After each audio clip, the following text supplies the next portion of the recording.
안녕하세요. 김종빈 TV의 김종민 회계사입니다. 최근에 아는 지인으로부터 한 가지 문의가 들었는데, 이분은 서울에 아파트 한 채를 보유하고 계시고, 현재 평촌에서 전세로 거주하고 있습니다. 직장은 어, 화성이고요. 평촌에서 화성까지 이제 출퇴근을 하고 계신데, 여러 가지 뭐 차도 많이 막히고 하다 보니까, 직장 근처로 이제 인사를 해야 되겠다. 라고 해서 이제 직장 근처에 화성 아파트를 알아봤더니 여기는 좀 특이하게 매매가랑 전세가가 거의 유사하다고 하더라고요.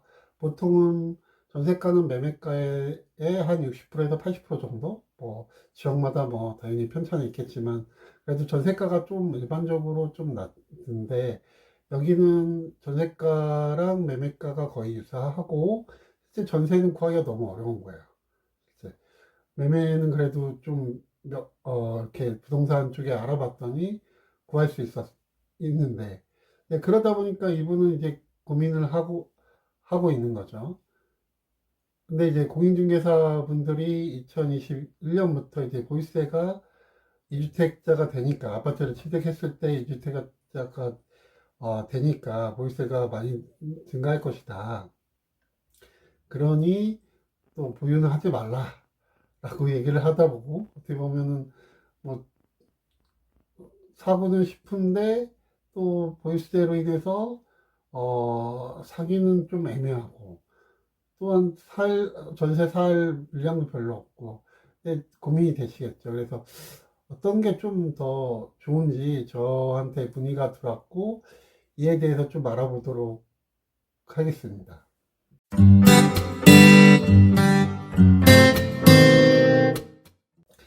이 얘기는 무엇이냐? 이제 결론적으로 작년 11월 달에 국토부가 부동산 공시가격 현실화 계획을 발표했습니다. 어, 이 얘기는 무엇이냐? 현재 공시가격이 시세를 반영하지 못한다. 그래서 장기간에 걸쳐서 공시가격을 시세에 좀 유사하게 맞추겠다, 변경하겠다 라는 취지고 최종적으로 한 90% 정도 그 정도 생각을 하고 있는 것 같습니다. 그리고 현재 공동주택인 경우에는 공시가격 현시화율이 한 69% 정도, 대략 70% 정도 되는 것 같은데요. 네, 그 정도니까 이거를 90%까지 상승하겠다라는 겁니다. 그러니까 우리가 보유세라고 하면은 재산세, 종부세 이제 두 가지인데 재산세는 우리가 아까 금방 말씀드렸듯이 공시가격에 곱하기 공정가액 비율, 정확히 표현하자고 하면은 시장가액 비율을 곱해서 이게 가세 표준이 될 거고, 그 다음에 여기에 세율을 곱한다고 하면은 재산세가 산출이 되겠죠. 그리고 종부세는 어, 공시가격에 6억이나 9억을 차감을 해준 다음에 공정가치 시장 비율을 곱해서 여기에 세율을 곱해서 산출하는 그런 구조로 되어 있습니다. 이 구조상으로 보면은 현재 공시가격은 기본적으로 그냥 뭐 여러 지역마다 틀리겠지만 조정지역 수도권이라고 생각해 보면 일반적으로 몇 프로씩은 상승하게 돼 있어요.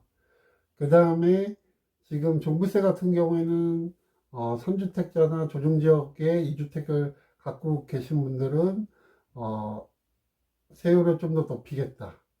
당연히 1주택자도 마찬가지겠지만 조정지역 2주택자랑 3주택자들은 세율을 좀 더 높이겠다. 라는 지금 게 정부의 방침인 거고 그렇게 되면은 이제 보유세가 상당히 많이 증가하겠죠. 왜냐면 아까도 금방 말씀드렸듯이 보유세라는 구조가 결론적으로 공시가격 변수가 공시가격 그 다음에 공정시장가의 비율 그 다음에 누진세율 그러니까 가세표준에 따른 누진세, 이 세 가지 요소에 의해서 세금이 책정이 되는 건데, 이 세 가지 자체가 결론적으로 다 증가 요인밖에 없는 거잖아요. 공정가치는 당연히 올해보다 내년이 일반적으로 상승할 거고, 공정가액 시장 비율도 올해보다 내년이 좀 증가할 거고, 세율도 다주택자들 뿐만 아니라 1주택자들도 세율 구간이 세율이 증가하기 때문에 보유세는 증가할 수밖에 없는 거죠. 그래서 이분이 이제 문의 드린 대로 뭐 자산세랑 종부세에 대한 부분은 나중에 좀 더 한번 디테일하게 다룰 시간이 있을 텐데, 뭐 이분이 궁금한 게 먼저니까 대략 제가 엑셀로 한번 계산을 해봤어요. 이분이 아파트 가격이 서울에 있는 한 채 갖고 있는 아파트 가격이 대략 10억이다. 그리고 화성에 추가적으로 취득할 뭐 아파트 가격이 대략 6억이다. 그리고 뭐 물가 상승률이 한 2%, 주택가격 상승률이 3% 정도 예상을 하고 제가 엑셀로 계산을 해봤어요. 10년 동안 보유한다. 보유세, 공정시장가의 비율도 증가하게 되고, 그 다음에 거기에 따른 가세표준 부분도 세율이 증가한다. 라는 거를 이제 종부세랑 재산세를, 보유세를 계산을 해봤을 때 10년 동안 얼마나 이제 증가하겠냐.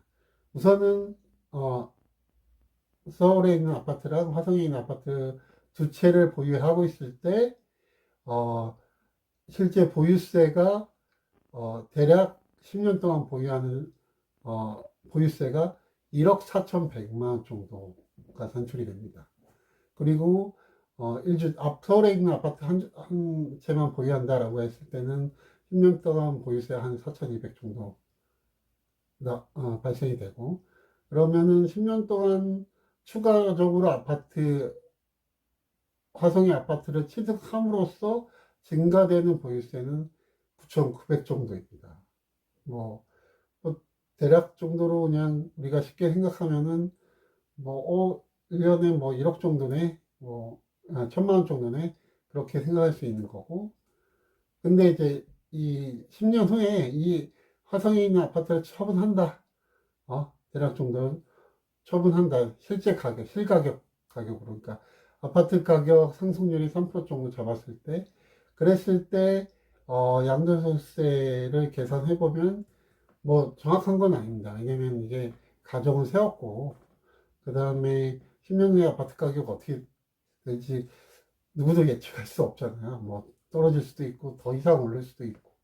대략 정도로 양도세는 6,600 정도 나오고, 이 추가적으로 그러니까 화성의 아파트를 취득함으로써 보유세 증가분하고 양도세, 세금에 대한 증가분은 대략 1억 6,600 정도가 나옵니다.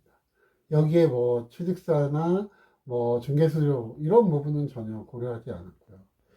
그리고 내가 10년 동안 보유함에 따른 보유세랑 10년 후에 처분함으로써 발생하는 양도소득세가 1억 6,500이고, 실제 10년 후에 화성에 있는 아파트를 팔므로써 나오는 이득은 2억 600 정도 됩니다. 실제 결론적으로 대략 4천만 원 정도가 이득인 거예요. 이 얘기는 무엇이냐? 결론적으로 물가 상승률이 고려되고 아파트 상승률이 고려된다고 하면은 실물 아파트를 보유함으로써 얻는 이득이 더 크다는 얘기죠. 10년 동안 내가 이걸 보유함으로써 얻어지는 이익이 더 크다. 그렇기 때문에 내가 6억을 조달해서 아파트를 취득할 수 있다. 이분 같은 경우에는 뭐 안양에서 이제 전세를 살고 있으니까 거기에 전세 가격의 일부 대출을 받으셔서 어, 화성에 있는 아파트를 취득할 텐데, 물론 거기에 대한 뭐 추가적인 이자 비용은 고려하지 않았지만 어, 실물 자산을 한 채를 더 보유하는 게 10년 동안 그런 보유세, 뭐 처분함으로써 양도세를 고려하더라도 충분히 이득이 난다 라는 게 결론입니다.